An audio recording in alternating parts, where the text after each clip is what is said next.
Fala galera, tudo bem com vocês? E aí, bora lá continuar nossa leitura bíblica em um ano. Estamos hoje começando a semana de número 30. E para começar a semana de número 30, nós vamos ler Esdras capítulo 4, capítulo 5 e também Filemon. Filemon 1 é o único capítulo de Filemon e a gente lê Filemon hoje e acaba Filemon hoje. Olha só que legal. Um livro rapidinho para nós lermos hoje na palavra de Deus. Glória a Deus. Pai, obrigado por mais um dia de vida.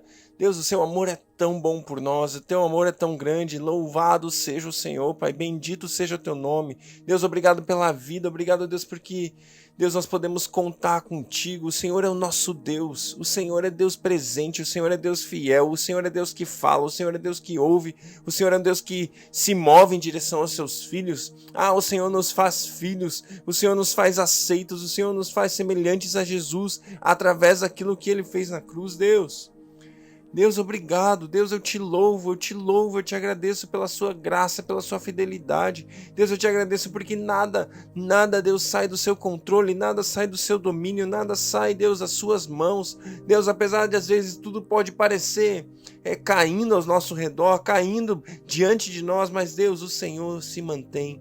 Deus, o Senhor se mantém no trono, o Senhor está sempre no seu trono. Nada, não há circunstância, não há situação ao redor do planeta que faça o Senhor descer, sair da sua posição, sair da sua autoridade, sair do seu lugar de reinado. O Senhor está no trono.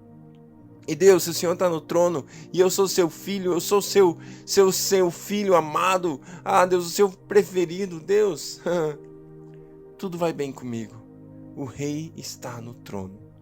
Obrigado, Jesus. Obrigado, Deus Pai. Obrigado, Espírito Santo. Nós te honramos e te amamos. Fala conosco hoje, enquanto lemos a sua palavra. Muda as nossas vidas em nome de Jesus. Amém. Quando os inimigos de Judá... Esdras capítulo 4. Quando os inimigos de Judá e de Benjamim souberam que os exilados estavam reconstruindo o templo do Senhor, o Deus de Israel, foram falar com Zorobabel e com os chefes das famílias. Vamos ajudá-los nessa obra, porque como vocês, nós buscamos o Deus de vocês e temos sacrificado a ele desde a época de Esar-Adom, rei da Assíria, que nos trouxe para cá. Contudo, Zorobabel, Jesua e os demais chefes das famílias de Israel responderam: não compete a vocês a reconstrução do templo do nosso Deus. Somente nós o construiremos para o Senhor, o Deus de Israel, conforme Ciro, o rei da Pérsia, nos ordenou. Então, a gente da região começou a desanimar o povo de Judá e a atemorizá-lo para que não continuasse a construção. Pegaram alguns dos funcionários para que se opusessem ao povo e frustrassem o seu plano, e fizeram isso durante todo o reinado de Ciro até o reinado de Dário, reis da Pérsia. No início do reinado de Xerxes, apresentaram uma acusação contra o povo de Judá e de Jerusalém. E nos dias de Artaxerxes, rei da Pérsia, Bislão, Mitredate, Tabeel e o restante dos companheiros escreveram uma carta a Artaxerxes. A carta foi escrita em aramaico, com caracteres aramaicos. O comandante Reum e o secretário Sinsai escreveram uma carta contra Jerusalém ao rei Artaxerxes. O comandante Reum e o secretário Sinsai e o restante dos seus companheiros, os juízes e os oficiais, Trípoli da Pérsia e de Ereque e da Babilônia, e os elamitas de Suzã e das outras nações que o grande e renomado Assurbanipal deportou e assentou na cidade de Samaria e noutros lugares ao oeste do Eufrates, escreveram os seguintes termos. Esta é uma cópia da carta que lhe enviaram. Ao rei Artaxerxes, de seus servos que vivem a oeste do Eufrates. Informamos o rei que os judeus chegaram a nós da tua parte, vieram a Jerusalém e estão reconstruindo aquela cidade rebelde e má. Estão fazendo reparos nos muros e consertando os alicerces. Além disso, é preciso que o rei saiba que, se essa cidade for reconstruída e os seus muros reparados, não mais se pagarão impostos, tributos ou taxas, e as rendas do rei sofrerão prejuízo. Agora, visto que estamos a serviço do palácio e não nos é conveniente ver a desonra do rei, nós enviamos essa mensagem ao rei a fim de que se faça uma pesquisa nos arquivos de seus antecessores. Nesses arquivos, o rei descobrirá e saberá que essa cidade é uma cidade rebelde, problemática para reis e províncias, um lugar de revoltas desde as épocas antigas, motivo pelo qual foi destruída. Informamos ao rei que se essa cidade for reconstruída e seus muros reparados, nada sobrará a oeste do Eufrates. O rei enviou-lhe a seguinte resposta: ao comandante Reum, ao secretário Sinsai e aos demais companheiros que vivem em Samaria e em outras partes a oeste do Eufrates. Saudações de paz. A carta que vocês nos enviaram foi traduzida e lida na minha presença. Sob minhas ordens, fez-se uma pesquisa e descobriu-se que essa cidade tem uma longa história de rebeldia contra os reis e tem sido um lugar de rebeliões e revoltas. Jerusalém teve reis poderosos que governaram toda a região a oeste de Eufrates, aos quais se pagaram impostos, tributos e taxas. Ordene agora a esses homens que parem a obra, para que essa cidade não seja reconstruída enquanto eu não mandar. Tenham cuidado, não sejam negligentes neste assunto, para que os interesses reais não sofram prejuízo. Lida a cópia da carta do rei Artaxerxes para Reum, para o secretário Sinsai e para os seus companheiros. Eles foram depressa a Jerusalém e forçaram os judeus a parar a obra. Assim, a obra do templo de Deus em Jerusalém foi interrompida e ficou parada até o 2º ano do reinado do rei Dário, rei da Pérsia. Glória a Deus, eu quero fazer um destaque rápido aqui a respeito do início do capítulo. No início do capítulo, os inimigos de Judá eles desejam fazer com que a obra pare. E uma coisa muito interessante é que primeiro eles tentam se infiltrar no meio do povo e eles percebem que não existia como. Zorobabel se posiciona e fala: isso não tem nada a ver com vocês, Deus nos falou para fazer isso e a gente vai fazer. E aí eles começaram a fazer o quê? A desanimar o povo de Judá e colocar o que no meio deles? Medo, atemorizá-los. Desanimar e atemorizar. Gente, existe uma estratégia do inimigo nesse texto. Eu e você precisamos ficar muito atentos, porque muitas e muitas vezes eu e você estamos construindo uma obra, estamos realizando aquilo que Deus nos chamou para fazer. E é muito comum essas duas coisas virem sobre nós. Primeiro, o desânimo. Será que eu tenho que fazer?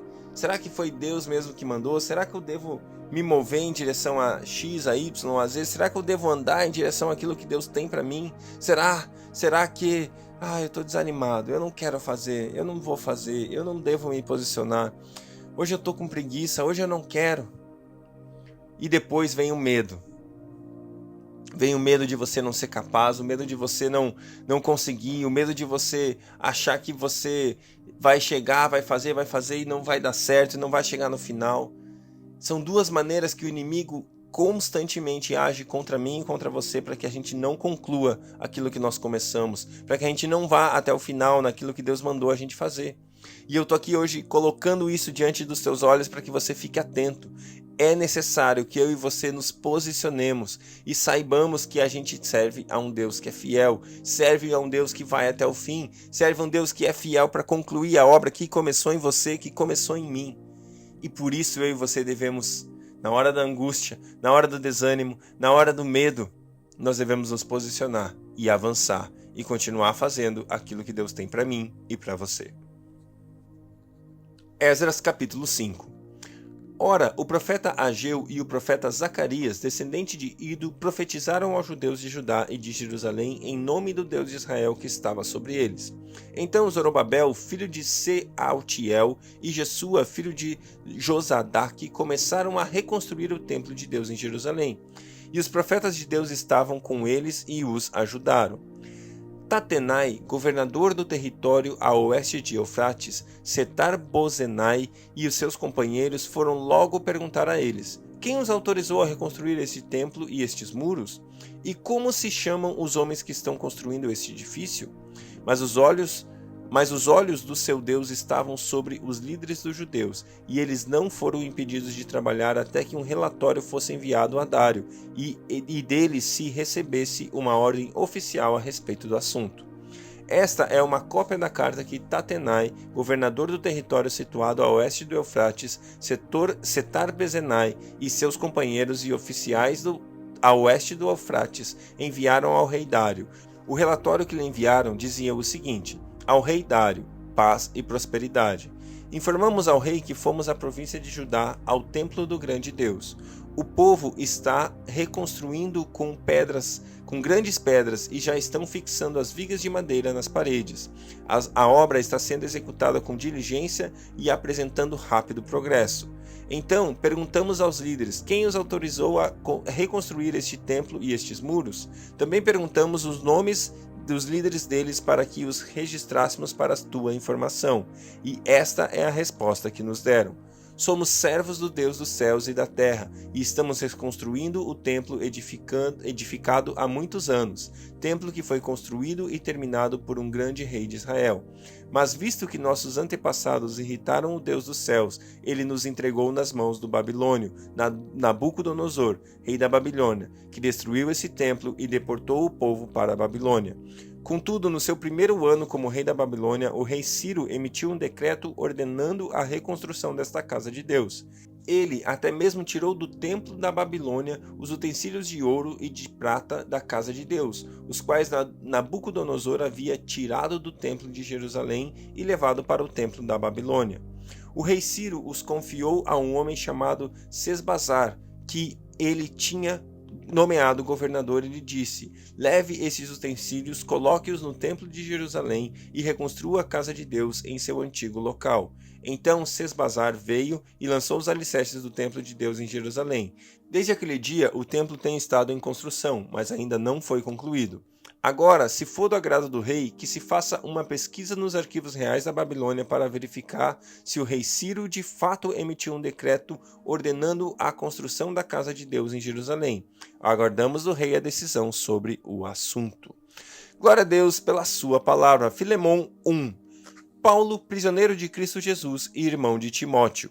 A você, Filemão, nosso amado cooperador, a irmã Áfia e a Arquipo, nosso companheiro de lutas, e a igreja que se reúne com você em sua casa. A vocês, graça e paz da parte de Deus, nosso Pai, e do Senhor Jesus Cristo. Sempre dou graças a meu Deus, lembrando-me de vocês nas minhas orações, porque ouço falar da sua fé no Senhor Jesus e de seu amor por todos os santos. Oro para que a comunhão que procede da fé seja capaz no pleno conhecimento de todo o bem que temos em Cristo. Seu amor me tem dado grande alegria e consolação, porque você, irmão, tem reanimado o coração dos santos. Por isso, mesmo tendo em Cristo plena liberdade para mandar que você cumpra o seu dever, prefiro fazer um apelo com base no amor. Eu, Paulo, já velho, e agora também prisioneiro de Cristo Jesus, apelo em favor do meu filho Onésimo, que gerei enquanto estava preso. Ele antes era inútil para você, mas agora é útil, tanto para você quanto para mim. Mando-o de volta a você, como se fosse o meu próprio coração. Gostaria de mantê-lo comigo para que me ajudasse em seu lugar enquanto estou preso por causa do Evangelho, mas não quis fazer nada sem sua permissão, para que qualquer favor que você fizer seja espontâneo e não forçado. Talvez ele tenha sido separado de você por algum tempo para que você o tivesse de volta para sempre, não mais como escravo, mas muito além de escravo, como irmão amado. Para mim, ele é um irmão muito amado, e ainda mais para você, tanto como pessoa quanto como cristão. Assim, se você me considera companheiro na fé, receba-o como se estivesse recebendo a mim. Se ele o prejudicou em algo ou deve alguma coisa a você, ponha na minha conta. Eu, Paulo, escrevo de próprio punho. Eu pagarei, para não dizer que você me deve a própria vida. Sim, irmão, eu gostaria de receber de você algum benefício por estarmos no Senhor. Reanime o meu coração em Cristo. Escrevo certo de que você me obedecerá, sabendo que fará ainda mais do que lhe peço. Além disso, prepara-me um aposento, porque graças às suas orações espero poder ser restituído a vocês. Epáfras, meu companheiro de prisão por causa de Cristo Jesus, envia saudações, assim como também Marcos, Aristarco, Demas e Lucas, meus cooperadores. A graça do Senhor Jesus Cristo seja com o espírito de todos vocês. Amém. Glória a Deus, que Deus abençoe o seu dia e até amanhã.